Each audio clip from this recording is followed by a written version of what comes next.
Bueno, comenzamos la parte 3, es la última parte, sobre el tema de las vejeces. Y lo que se me ocurría para esta última parte era, por un lado, compartir un artículo de lo que sucedió con algunas personas en el contexto de la pandemia, personas mayores, y por otro lado, compartirles una presentación de posibles casos de consulta de counseling gerontológico, ¿no? ¿Qué situaciones se pueden presentar en la consulta para acompañar procesos? Así que vamos a compartir un PowerPoint con algunas situaciones, posibles situaciones de consultas, ¿no?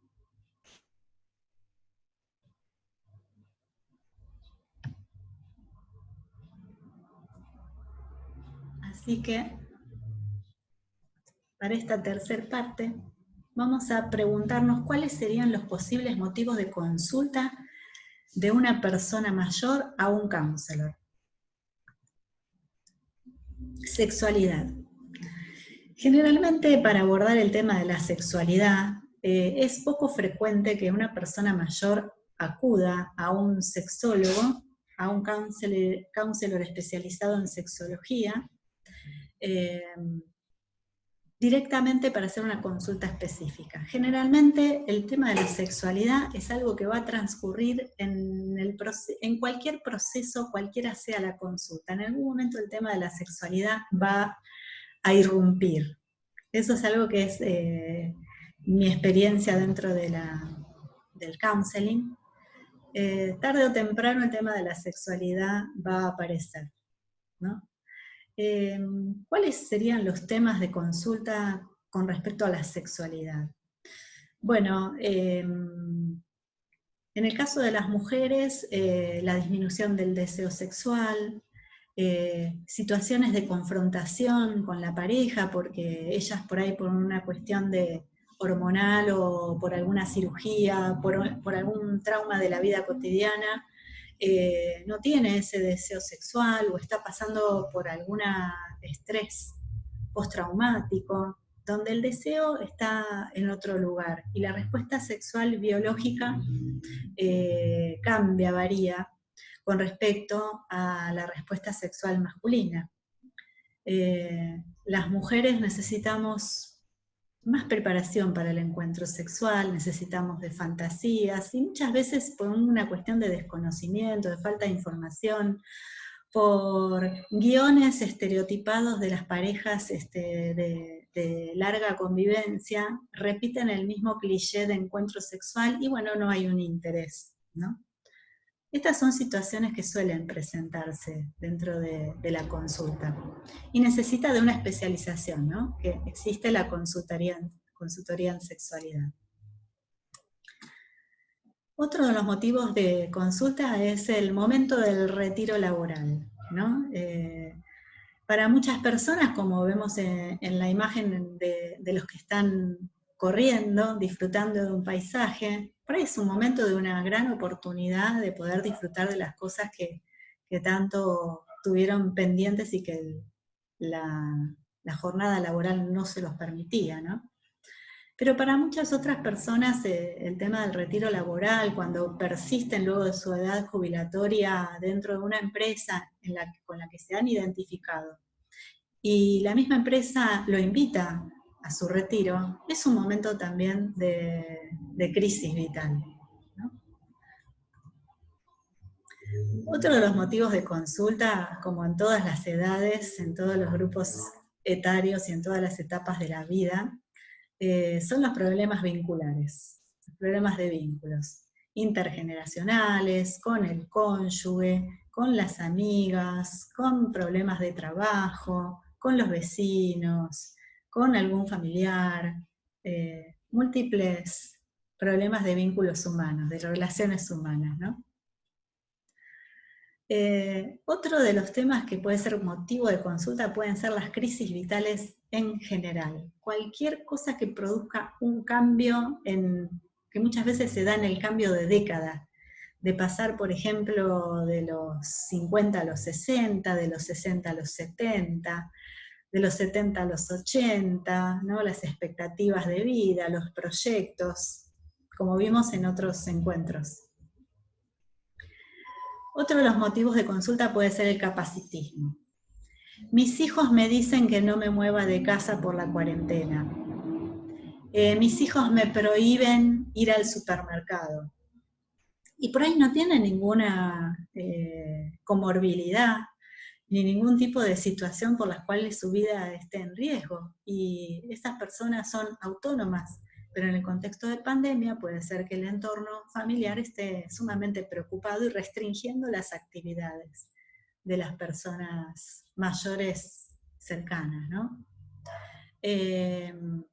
Por ejemplo, acá en el cuadro vemos algo que puede ser parte del capacitismo, o lo que veíamos antes como los viejismos, es: a Juan toda la vida lo han tratado de usted, es ahora con 85 años cuando todos han empezado a llamarle Juanito, ¿no? Como la infantilización. Y eso le puede crear un problema, ¿no? Para esta persona que quiere resolver a través de un proceso de counseling.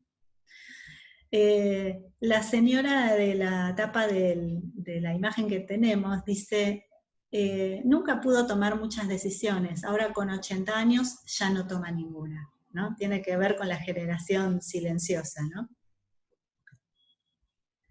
Otro de los temas de consulta puede ser el tema de las barreras económicas, físicas, actitudinales, tecnológicas, comunicacionales, a las que se enfrenta en la vida cotidiana una persona mayor, donde se encuentra con muchas trabas, muchas barreras, donde siente que es incapaz, ¿no? Entonces, en un proceso se puede ir despejando cuáles son las verdaderas preocupaciones de esa persona y poder despejar esa situación para que pueda retomar y enriquecerse con información para la vida cotidiana.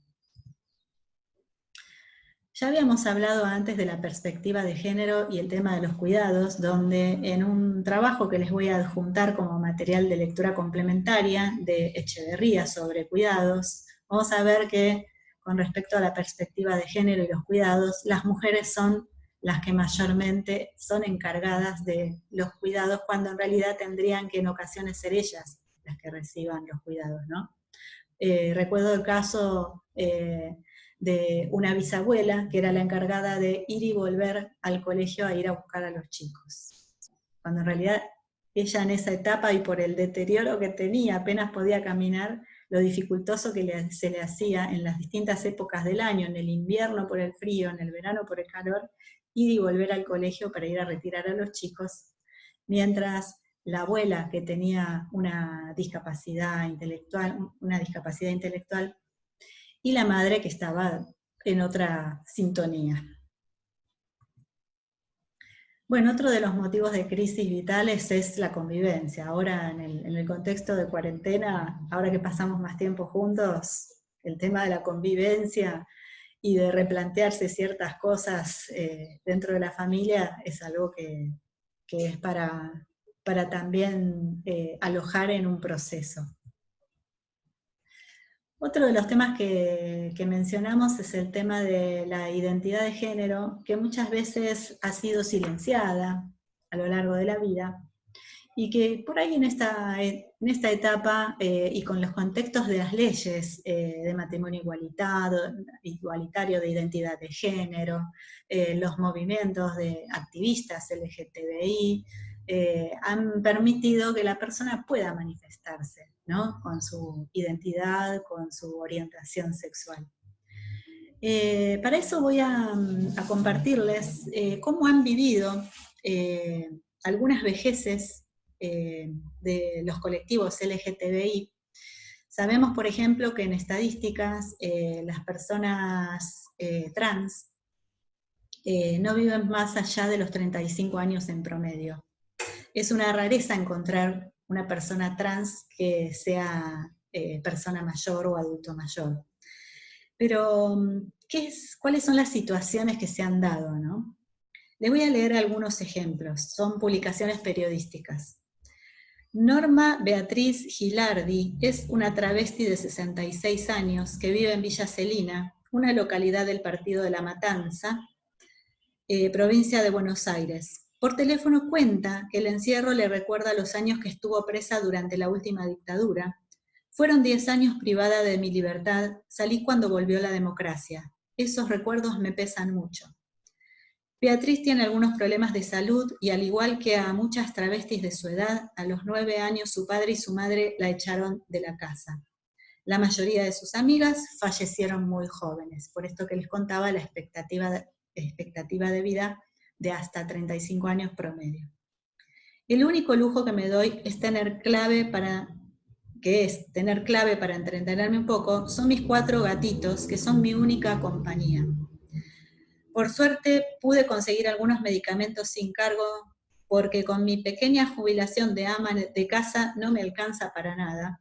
Hace unos días entregaron alimento de la municipalidad y con eso voy tirando. Eso es uno de los testimonios.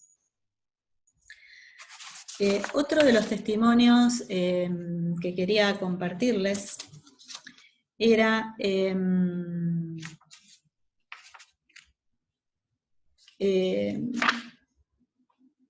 de la esperanza de vida de los travestis que les mencionaba recién, ¿no? La falta de acceso a derechos básicos como salud, trabajo y vivienda arroja sus vidas a la marginalidad absoluta.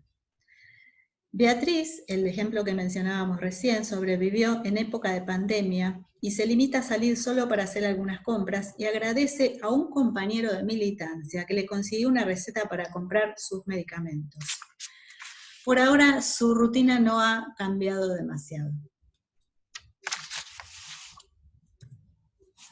Bueno, acá tenemos el caso de un matrimonio de 2 amigas que durante muchos años, muchísimos años, por una cuestión de discriminación social, y pasa mucho en el caso de las parejas lesbianas, que simulan el vínculo a través de decir que son amigas, incluso amigas convivientes, ¿no? Han tenido que ocultar su sexualidad. Este año, en el año 2020, en Netflix salió una película que les recomiendo ver que se llama Un amor secreto, y es la historia de una pareja de mujeres norteamericanas, deportistas, se encontraron y se conocieron en el ámbito del deporte, y que convivieron más de 70 años juntas, hasta que en el final de su vida deciden casarse, y de esa manera blanquear a todos sus vínculos que eran más que amigas. Otra de las situaciones de consulta puede ser el tema de las relaciones de pareja con diferencias de edad. No solamente hay veces es un tabú para el propio sujeto, sino que también para el entorno.